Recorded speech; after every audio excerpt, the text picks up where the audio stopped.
Hey everyone, Sindhu here. In recognition of Asian Pacific Islander Desi American Heritage Month, I am discussing some of the challenges that Asian American employees experience when it comes to advancing their careers into leadership roles. In my last video, I talked about the model minority myth, which is a problematic ideology that says Asian Americans are the model and ideal immigrant group that all other racially minoritized groups should aspire to become like in the United States. And in this video, I'll be focusing on the phenomena known as the bamboo ceiling, which is a combination of cultural and organizational and individual factors that creates roadblocks for Asian Americans to be promoted into leadership roles. If you're somebody who's passionate about cultivating a more inclusive workplace culture, understanding the components that work to create the bamboo ceiling can make you a more informed agent of change. So let's look at a few realities that contribute to strengthening and perpetuating this ceiling that hinders Asian American advancement. So thanks to the long-standing model minority myth, Asian Americans are often viewed as doers and not leaders, which is why they're typically the first to get hired in white-collar jobs, but the last to get promoted. Asians experience a lack of career role models. So the lack of Asian representation in leadership roles is in itself a major roadblock to breaking the bamboo ceiling. When we don't see ourselves represented in leadership, we are less likely to believe that we can be leaders, and we subconsciously become complacent with the idea that Asians aren't leadership material versus working to challenge and prove that faulty notion wrong. Cultural conditioning and socialization of collectivist values can result in a self-sacrificing mentality, which can lead Asian employees to take on unhealthy and inequitable workloads, often without recognition or promotion. Because so many of us have been socialized to not challenge authority and tend to be less conflict-oriented to preserve harmony, we also are less likely to speak up against injustices or report a toxic workplace environment. We also lack formal mentorship or sponsorship opportunities. According to a 2021 McKinsey report on Asian Americans in the workplace, Asian employees have less mentorship and sponsorship opportunities when compared to other racial groups, and Asian Americans are less likely to report that their mentors and sponsors were effective at creating opportunities. Organizations tend to have general BIPOC mentoring programs that address very broad challenges, but these programs are not always impactful for Asian employees because they don't address the unique cultural challenges and lived experiences that Asians experience inside and outside of the workplace. Another contributor to the bamboo ceiling is that Asians are often seen as perpetual foreigners, and this perception works against others seeing us as potential leaders.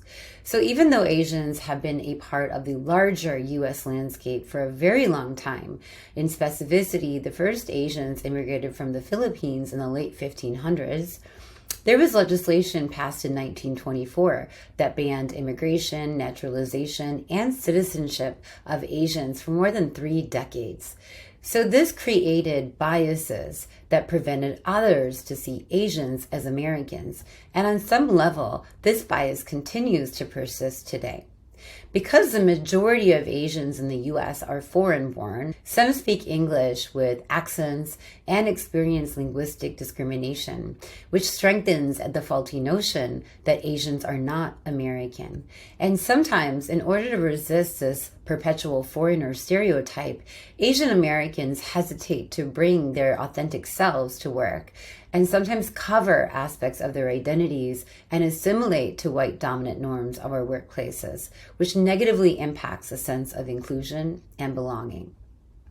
Speaking about inclusion, Asian Americans report feeling less of a sense of belonging and inclusion when compared to other employee demographic groups. That same McKinsey report on Asian Americans in the workplace found that Asian employees experience lower inclusion and receive less support at work than their white peers.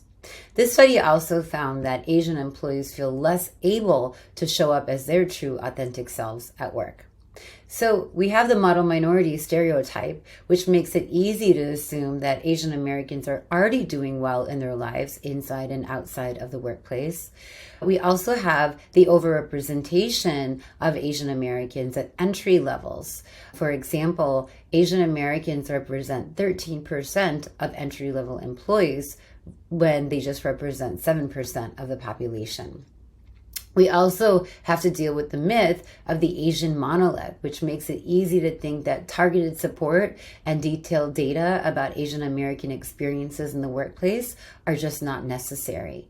And because of this, Asian Americans are not carefully considered into DEI programming or initiatives, which makes it really difficult for Asian Americans to feel included and a strong sense of belonging in the organizations we work in.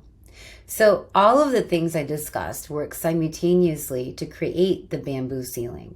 And the bamboo ceiling is a phenomenon that is not discussed enough in our organizations and is typically not considered by DEI officers and other DEI advocates or within DEI programming. Because Asian Americans are the fastest growing employee group in the United States, this barrier of inclusion and upward career mobility is one that I think is very important to shed light on and disrupt. And I strongly believe that with intention and direction, the bamboo ceiling can be lifted to foster the advancement of Asian employees into leadership. If you're interested in learning more about this topic and how to help break the bamboo ceiling in order to help advance Asian Americans and their careers, you can contact me to set up a complimentary exploration call.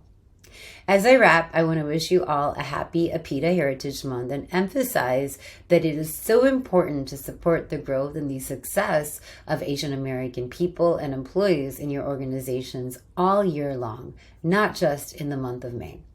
Thanks for listening and take care.